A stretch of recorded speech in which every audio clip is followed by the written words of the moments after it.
Gen Z are ruining everything.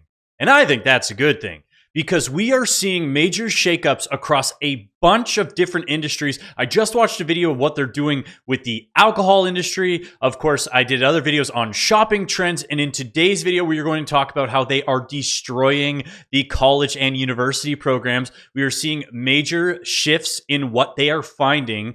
Is it worth their time? And I think we're going to uncover a lot that a bunch of people probably wouldn't know about major colleges and universities, so let's get into it. As the average cost of college in the United States soars, more young people are being drawn to skilled trades. It's part of a career rethink among Gen Z, who've been called the tool belt generation. Here's special correspondent Christopher Booker. There's 7 different types of harnesses, right? So you're going to help him dress out. The task is simple enough. Put on a safety harness, secure the ladder, and climb up. Identify three items that you see up there. This exercise is all part of an Introduction to Construction course at Westchester Community College. And for the students, it's a first step toward a career in the skilled trades. The certificate they get from completing this class opens the door to any trade they may be interested in. You've got to start somewhere. And this program right here is the kind of thing that will get your foot in the door. They can build upon this and get into more specific training, plumbing, electrical, HVAC. Yeah, right off the bat, I think programs like this are certainly worth it. And if anything should be receiving government money, which you guys know I'm not a big government money guy, it would be these types of programs because a lot of people grow up in households that don't actually, oh, I didn't do that much handiwork around the house and I didn't see my dad do it, or I didn't see this, where you're kind of new to tools. You're kind of new to what it's going to be like on a site. So getting these basics and understanding the safety, maybe how to use some of these tools so that when you do find the apprenticeship that you're interested in, plumbing, electrical, millwright, whatever it's going to be, you can have some baseline so they're not teaching you everything from scratch. So these programs are super important. And again, it's actually work specific. There's a lot of university programs which not only shouldn't even exist, they do exist, and there's just not even any jobs that could possibly exist from those university degrees, and those get government subsidies. How did you guys make out at the career fair? Thomas Stewart, a retired steam fitter and member of New York's Local 21 Plumbers and Steam Fitters, has been an adjunct instructor with Westchester Community College for the past 7 years. Since COVID, he says the number of students walking into his course has increased substantially, and the rise is happening nationwide. According to the National Student Clearinghouse, the number of students in vocational-focused community college has risen by nearly 16% since 2020. Somehow word must have gotten out, and I've known this for years, that there is a shortage of skilled tradesmen. And I think the younger generation is realizing that they don't necessarily have to go to college to make good money. Skilled tradesmen in this country can make 6 figures. Can make 6 figures with no student debt and no consumer debt, which is another huge thing because, of course, if you're going to go to college, university, whatever you're going to do, you're basically, unless you've got parents who can pay for it, you're signing the paperwork that says you're going to be in potentially 6 figures of student debt over the rest of your life now that you have to pay off. They're going to have you shackled from the beginning. And I think it's so interesting because, I am a millennial, but I was at the edge of the millennial where it's, we're kind of towards where the Gen Z-ish is. And even me, leaving high school, it was viewed negatively. Oh, well, you don't want to get into the trades. You took all the right courses and you got the marks that you need, just go to university. You don't want to be in the trades. The trades, that's not good. That's not a good life. Well, actually, we'll get into some math later on of why it is totally making sense. I'm taking it nice and easy. Through Local 21, Stewart receives health care and retirement benefits. In its effort to keep its rosters filled, Local 21 offers apprenticeship programs to train young people and everything to do with pipes, from plumbing to sprinklers. And when they're an apprentice, that's where you get to a scenario where you actually will be working and studying. Earn as you learn. We like to say it like that because you can work your 8-hour shift during the day, and usually it's 2, sometimes 3 nights a week. You'll have to go to school. When someone enters the apprenticeship program, do they receive benefits as well? Is that Absolutely. right from the start. So healthcare, Yeah, in the pension. yeah. Well, the story Which, again, another hilarious thing. Every time, these people are getting paid to learn and they are working with no debt. So you don't have debt, you're earning right away, and you have access to healthcare, medical insurance, retirement plans, all of these things from 18, 19 years old. Imagine that. Every time we talk about compound interest, people always, oh, well, if you've graduated university and you get your job and you pay off your debt and you do this, you can get 30 years of compound interest. Now imagine you started at 18 and you can get 40 years or 50 years, however many is going to be. Like, the compound interest actually can make sense, because for a lot of people it doesn't. You don't get that full time that you need for it to make sense. And so you see this, and you also see all the mount up patriot Canadians, freaking Canadians, who, well, the US sucks because they don't have access to healthcare. Here we're seeing in real time tradespeople joining unions, getting access to health insurance. So mount up, patriots. stories vary from student to student. Some of the young people who come through Stuart's classroom are not coming right from high school. Right after high school, I went into college at Penn State. I spent about 2 years there. I was studying data science and astrophysics.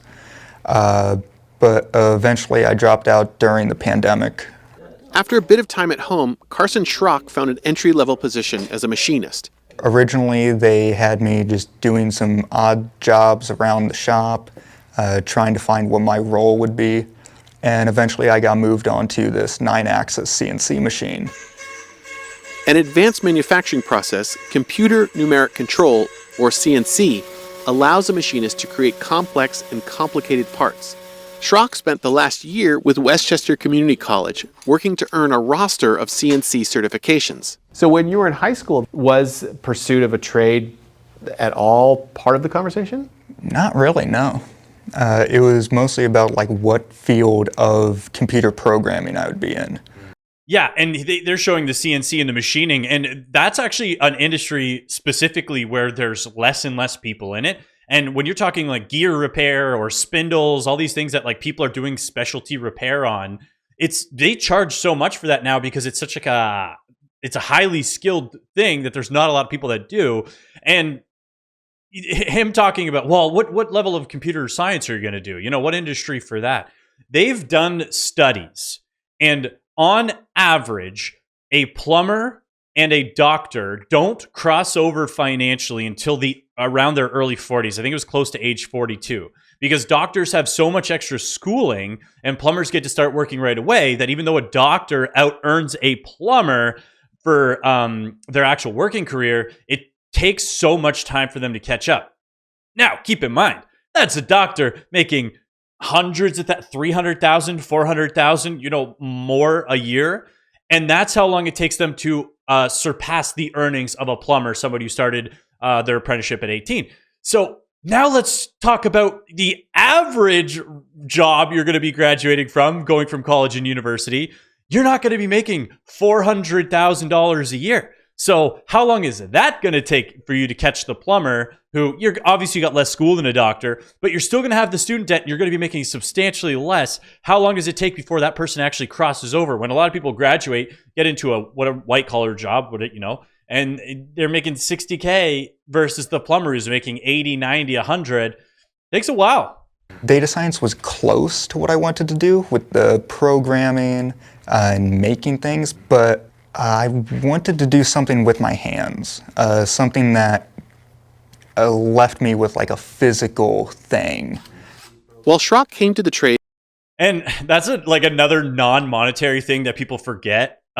Humans enjoy creating, they enjoy building. We have this desire to accomplish a task that we can see, often tangible. So that's why when you see all these people, mentally I'm not doing well, just pushing around these Excel spreadsheets. Go dig a ditch for a day. I bet you if you dig a ditch for a day, you're gonna get a good sleep that night. After 2 years in college, Stuart says the renewed interest has made its way to high school as well. So in our department, it was a concerted effort. Sarah Hall is an assistant principal of White Plains High School in White Plains, New York. We've been bringing in local tradesmen. We had Local 3 in, we had our sheet metal workers in. We're trying to bring them in so we as adults can learn more about the trades so that we can better inform our kids on what their options are. Has the school started to offer more by way of what would be historically called vocational technology classes? Yeah, so we're going to start demolition on our 75 acres, and we're building a career and technical building. Wow, so you guys are really all So in. we're excited, yes, yes. What about the conversation with parents? Has that changed? Parents are open, but there are times where we have to have tough conversations with those parents and say, you know what, this might not be the path that you thought you would want for your child, but they're going to be successful no matter what they do. We just need to support them in getting there. And that's the funny thing, because most parents were also beat into submission by these universities. Oh, you got to go to college. You got to go to university. That's the only way you're going to make it. And then, these universities, every year, the colleges, their prices seem to go up. Oh, it costs us more for this and that. Well, let's take a little peek at some of these university endowments, okay? So right here, you're going to see we have Harvard University. Of course, not everybody's going to Harvard, but it's famous, so we'll talk about it.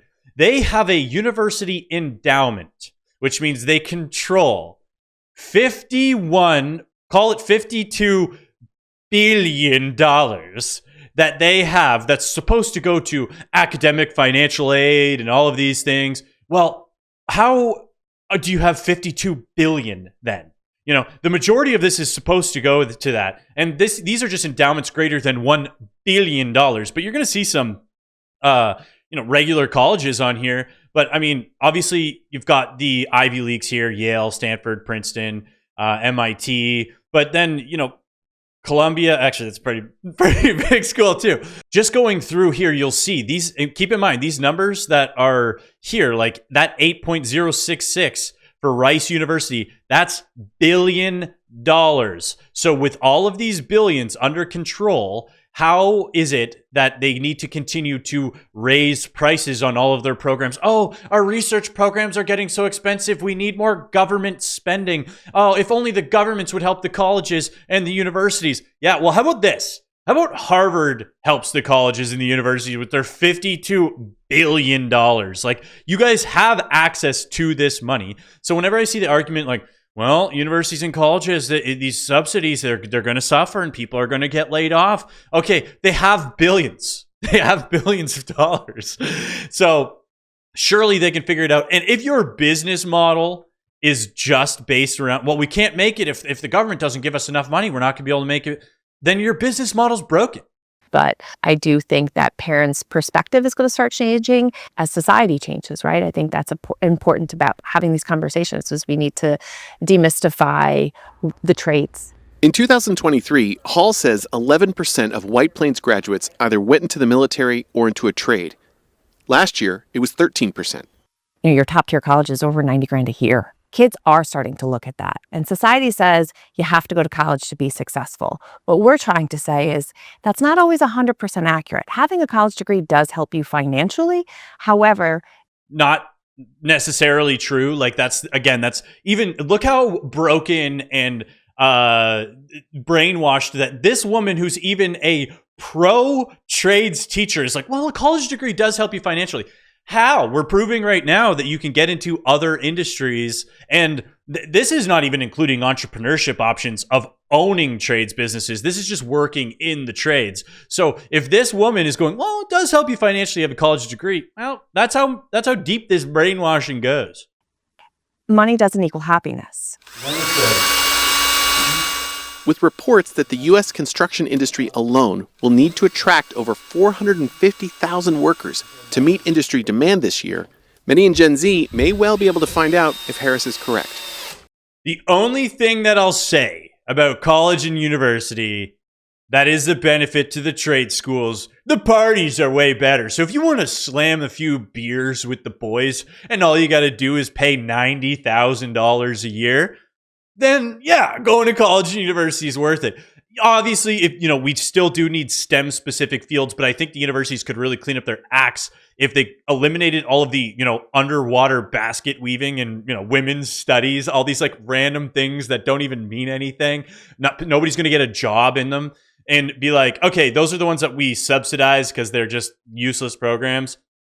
Let's focus on the STEM fields. And then it's like, okay, well, you've cleaned up the business model. It's going to work better. But Gen Z really are catching on. They want better lives. They don't want to be straddled with debt. They don't want to go to university. So if you made it this far in the video, you absolutely rock.